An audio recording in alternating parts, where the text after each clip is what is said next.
Hello, hello, this is Lolly. I'm still working on my Fairy Traveler's Notebook, and one of the last ones I showed you how to make this page marker that you can, lift it up and put it down any page that you want. And so I wanted to show you another way of doing that. See, I showed you the one way when I made that because I was trying to figure it out, and I think I like this way a little better. And this one, it looks like a braided cord, and there's no knots down here. So I want to show you how to do that. And this is a fairy wish door. It's magnetized, and you put your little wish inside the door. And my shop has these in antique bronze and antique silver. So what you need to do is figure out the length of, or the height, I should say, of your book. So if this is 6.5 inches, you want to multiply that times 5.5. So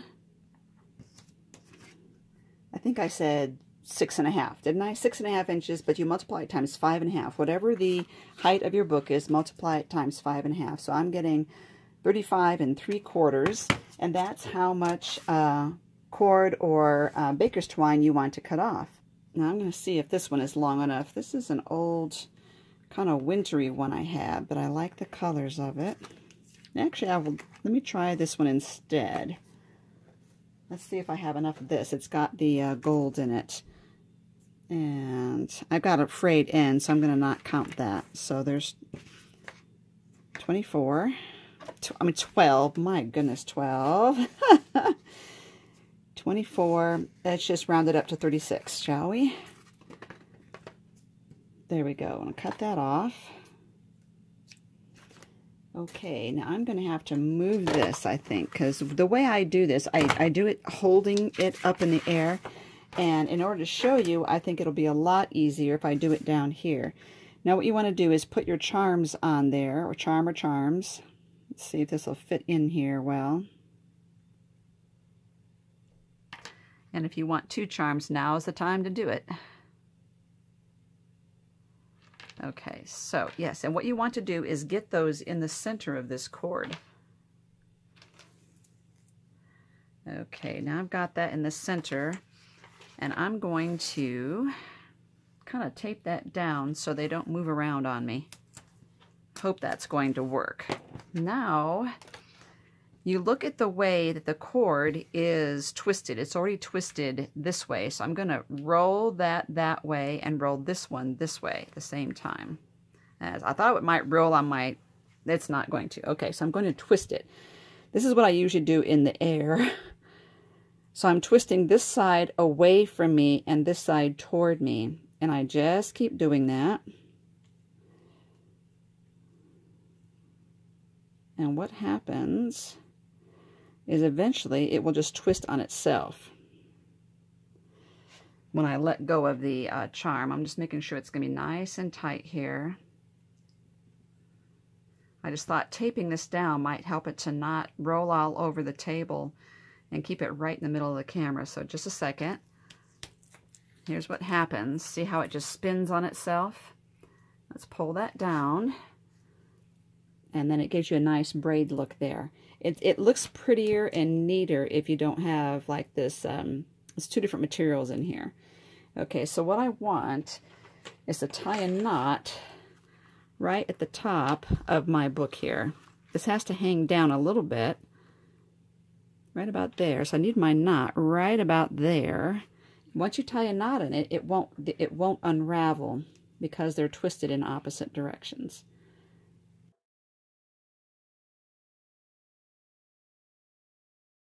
Okay, so that's knotted, and it will stay that way. It will always look that way. Cool. So now all we have to do is take it. Let me take this one off for now. Find the center of your book. I can get this one off. Okay. Okay. Find the center of your book, and all we're doing is wrapping it around here. So that knot is on the top there, like that.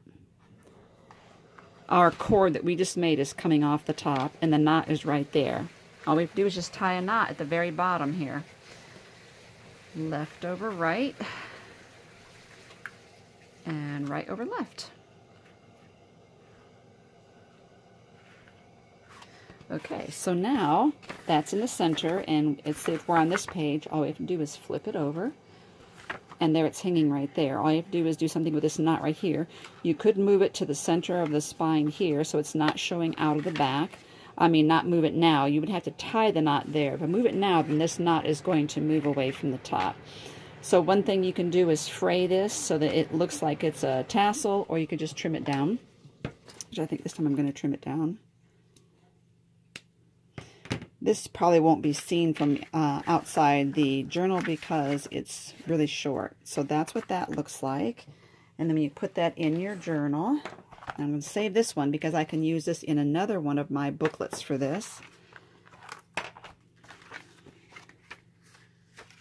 Okay, that's the center again.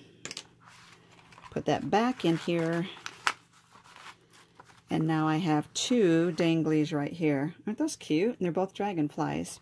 And you'll see also that I haven't been very particular about sticking to like all bronze metal or all silver. I've been really good about just using whatever metal I have. So there's that. And again, I've got this for the next one. I'm going to make one. I'm going to make a booklet soon. And then this will be my page marker for that one. And again, it's just an adorable little thing to put your wish in there for the fairy. And coming up soon, I will show you how to make the flat pen that I made to stick in the pocket. It's nice because you don't have to have a big bulky pen in there. All right, thank you so much for watching.